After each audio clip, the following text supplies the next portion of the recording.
downtime. So maybe they're going to... But aren't they touring this summer? Yeah. Yeah, well, there you go.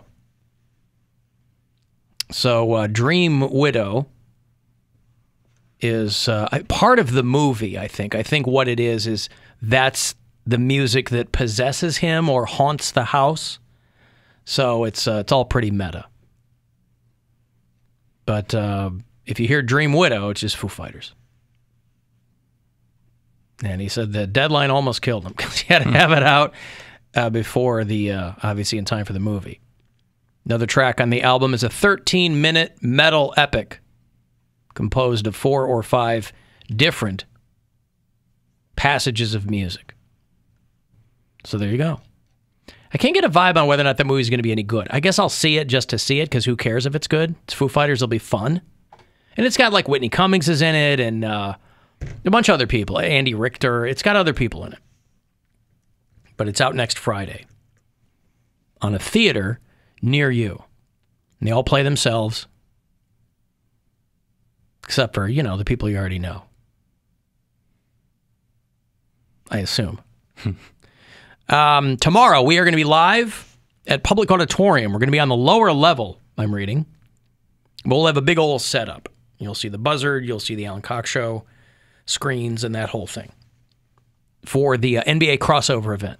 You go to NBA Crossover 2022 for details, because there are tickets for it, and people are like, what is a crossover event? As I understand it, it's all of these kind of different interactive things. It's the crossover between sports and pop culture, right? Right. So there's all kinds of different things going on.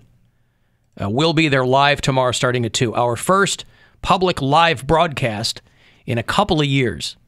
So I'm excited. I'm going to get down there nice and early so I can walk around, check the place out. It's going to be neat. It is going to be neat. I'm excited to just experience it all and just see the city change some people's minds about Cleveland. They'll go, oh, I thought Cleveland was going to be a dump, but it was just kind of grimy. Well, also, hey, listen, baby steps. Yeah, right?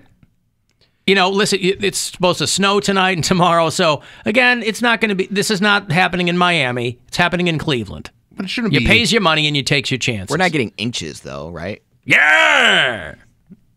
A light dusting is not. Yeah, like wintry mix. Yeah, I don't consider that. Like, I know it's snow, but I consider, like, we need to plow the roads as it snowed. Understood. A little dusting is just like, it's cute little weather. Look at the little snowflakes.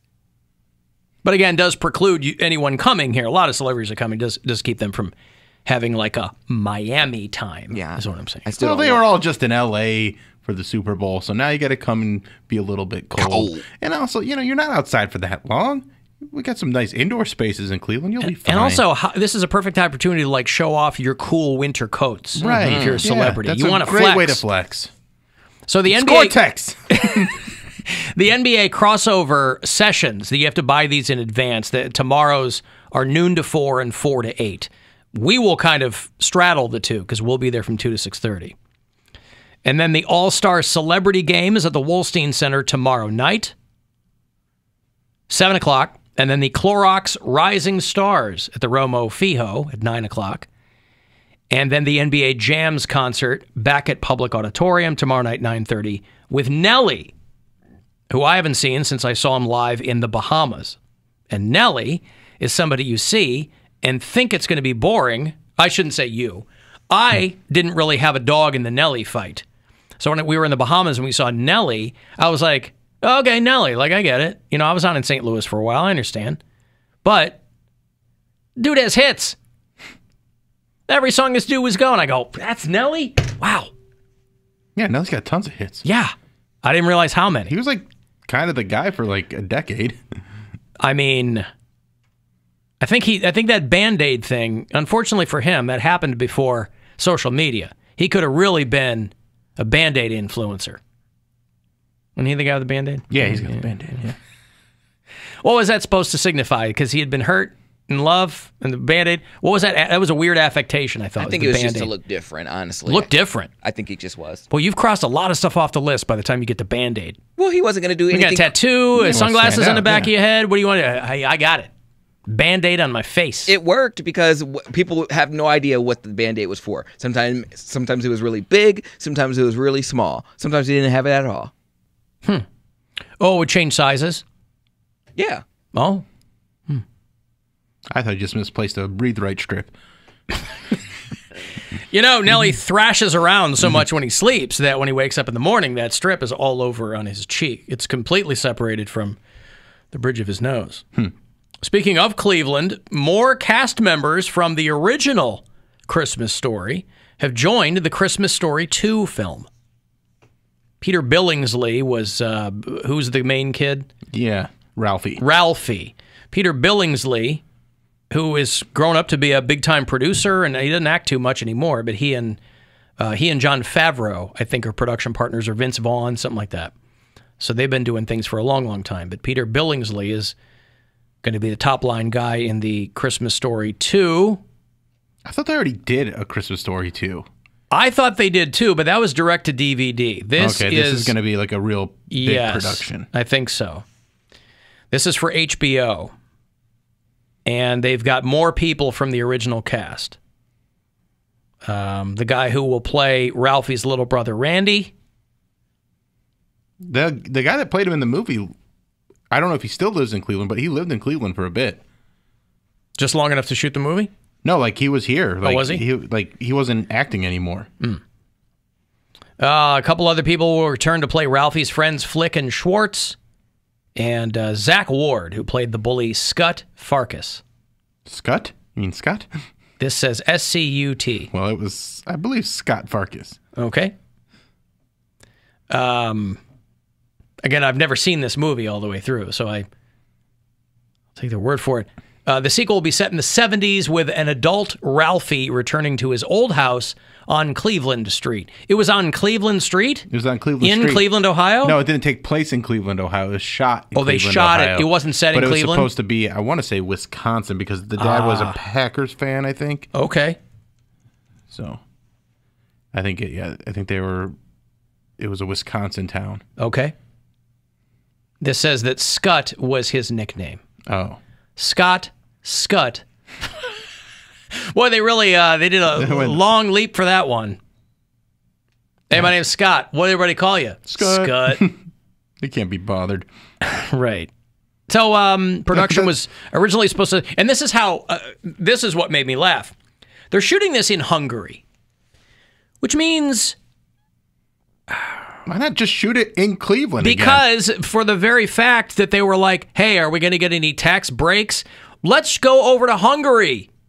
Rather than just bite the bullet, spend what you got to spend to shoot it in Cleveland. No. We're going to go shoot it in Hungary. That could pass for Cleveland, right? We can find a street that will say is Cleveland. Well, I think they can just put up a sign and be like, yeah, now it's Cleveland Street. Mm-hmm.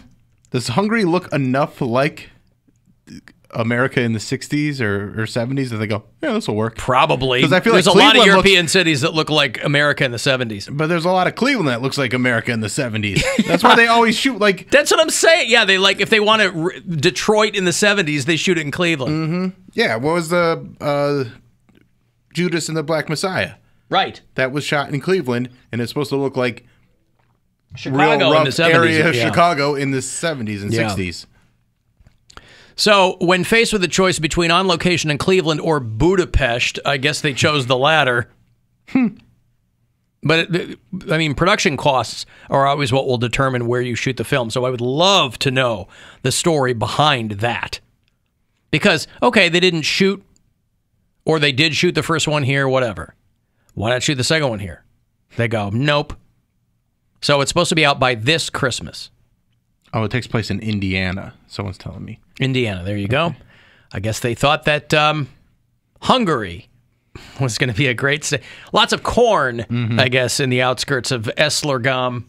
All right, let me give you some money here. It is $1,000. Chance for you to go fund yourself today and tomorrow, last couple days, to get these keywords and score some money. So good luck. I hope you win. The Buzzard wants you to go fund yourself and score $1,000. Enter the nationwide keyword HAPPY at WMMS.com.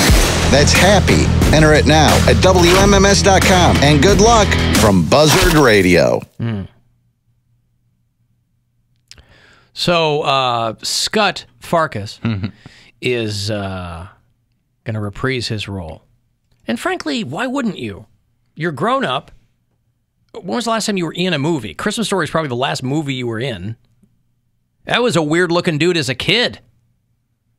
He probably still looks weird. I feel like he had a career. Okay. Because I feel like he was in a few different like 90s movies, if I remember correctly. Zach Ward is the actor. And he just looks like a grown-up ginger. He's from Toronto. Because is he the redhead that was in like Can't Hardly Wait? And I feel like he was in... Oh, I don't know about that. He was in American Pie. I don't know if that's the same guy, though. He was just like a weird-looking redhead kid. He was in Almost Famous. No, I don't think he was in American Pie. He's been in a handful of things. Yeah, I mean, he's got a... Freddy versus Jason. Yeah, his CV's pretty good. Transformers. There you go. Yeah, he's been working. He's had a career. Yeah. Piranha, Blood Lake. Yeah. Hey, those are good. I like Blood Lake. It's not bad. I feel like he was in Black Sheep, maybe, because they had that scene with all like the mountain kids that were all redheads. Yeah. So they need a lot. Well, he's coming back. He's packing his bags for Hungary, a.k.a. Indiana. Alan Cox Show After Hours line. People like to leave us messages there, and I'm happy to hear them and listen to them when they do. 216-986-8903 is that number. Hey, Alan, it's me, podcast listener. Just hearing you talk about Phish, I just can't take it, dude. Take this message from the entire Phish community and all the Phish people get so angry when I say I just don't care for Phish. Aren't they supposed to be chill? I thought they were supposed to be super chill. All I've ever said is I don't care for Phish. And boy, do they take That's it personally. not all you said. You said they were going to pick your 5 favorite Phish songs because that's all they're going to be able to play because they have long songs. I'm the 4 millionth person to make that joke, by the way. But they get tired of it because they Phish fans make the joke. We got it from Phish fans. Yeah, but they're allowed to make the joke because they're there for those 4-hour-long concerts. They're wasting their time, and so I see. No, Take this message from the entire Phish community and all the fans across the world. We are so glad to not have people like you at the Phish shows. We do not need a curmudgeon that doesn't enjoy having fun, doesn't enjoy getting out, listening to live music, doesn't enjoy... You see what happens? If I don't like a band, that means I'm a curmudgeon. I don't like live music, as though Phish, God forbid, represents the entire spectrum of live music. They're very unchill about people who... Well, this guy is. I shouldn't say that. I'm not casting aspersions on Phish fans. Most of them probably couldn't give a fat frog's ass who I like. This guy takes it very personally. Being around other people with like-minded interests, it's unbelievable how it just kind of casts a shadow upon Phish fans and the band like that. There is more love, creativity, and community at a single Phish show than you've cultivated in the entire span of your stupid-ass show. Nobody cares. I'm getting a lot of love off this guy, by the way. So I'm feeling the love. Right. That you're not going to Phish. I am so happy that you won't be at the Phish show. It is unbelievable. Well, now I'm going to go. Yeah, I was going to say, now you got to stick it to this guy. You got to go to the Phish show. That's right. And you know what you got to do? You got to show a lot of love and community. Yes. And you got to dance and not be a curmudgeon and be like, that's right. I'm here having a good time in spite of the music still being lame. I'm going to wear my drug rug and I'm going to have them stupid sticks. What are those? I forget what they're called. The disco sticks or the devil sticks. Devil sticks. Is that what they're called? Is that like the juggling thing you're talking about? No, it's there's like 3 sticks. You're holding 2 of them, and the third one is. It's like a kind of a juggling type thing. Okay. This show, it is unbelievable. Poundcake, you should come. It'll change your life. Mary, please stay at home. But Bill, you can come too. Other than that, shut up about Phish. We're glad you're not coming. Burn in hell. I don't want to see my ex-girlfriend there, so I'm not going to go. Oh, boy. Now I'm going to go. Well, if you see my ex-girlfriend, tell her I said. Which one? The most recent one. I don't know who that is. Oh, the butthole girl. Yeah, butthole girl. Okay. Yes, there you go. Well, but again, these Phish, they sell out, boys. So, I mean, I'm not going to see anybody I know at this show. I'll see that guy. I'm going to hold up a sign that says free hugs. Mm-hmm. And then that guy's going to come up, and he's going to want one. And then the jig will be up. And the joke will be, I'll drop the hammer. See, I'll wear a disguise so he won't know it's me. I'm going to have a big, long, fake beard. I'm going to smell like weed. I think you should have a curly mustache. Like Snidely Whiplash. Yeah, I'm going to be in there like an old silent movie villain tying a girl to the train tracks. Yeah, no, I'll go to that show now. I got to figure out where. I assume it's at Blossom. Yeah, I think it is. Yeah. And well, have fun. I like what you've done to yourself. You've turned yourself into a supporter of Phish. No. I'm the same person I've always been in that I will do anything out of spite. It has nothing to do with Phish. You don't want to cross me, buddy. I'm like ice. I do like Ben and Jerry's Phish food. I think that is their number one flavor. Absolutely. I think the Phish food is dynamite. So I've got a lot of love for that. But I'm curious now how many people in the Phish community are a little upset by that guy. They're like, hey, man, this doesn't represent the vibe that we're trying to put out. So he might end up hoisted by his own petard. I don't know. But now I got to figure out what that show is, when it is, and now I got to go. What if that was his plan all along? Well, then I would have. Then I will have fallen right into his trap. But who knows? What if I were completely and utterly converted, and I show up and when you're like, I love you. Show up on Monday with dreadlocks. I quit and I just go to follow them. Mm-hmm. August the 2nd. Wouldn't you know it? I'm busy. Well, anyway, it's not that I didn't want to show up out of spite. You can change those plans, whatever it's that they I'm are. It's a Tuesday night. It's a Tuesday night. Yes. You love going out on a Tuesday night. That's but a school night. I'm having blood work done that morning. I might be woozy. Oh. Might be the perfect experience for me to go to Phish. Yeah. I might be a little woozy. You'll be fine. Music might sound better.